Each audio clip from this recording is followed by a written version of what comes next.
তিস্তার তীরবর্তী এলাকা যেমন সড়ক পথগুলো ভেঙে যায়। স্থানীয়রা জানান গত 3 দিনের ভারী বৃষ্টি আর ওজনের পাহাড়ি ঢলে তিস্তা নদীর পানি বাড়তে থাকে। রোববার সকাল থেকে 12 ঘন্টার ব্যবধানে 80 সেন্টিমিটার পানি বেড়েছে।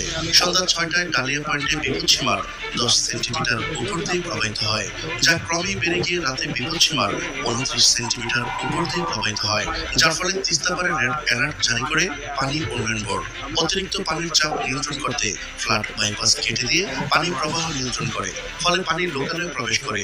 নির্ঘুম রাত কাটে তিস্তাপাড়ের লাখ মানুষের।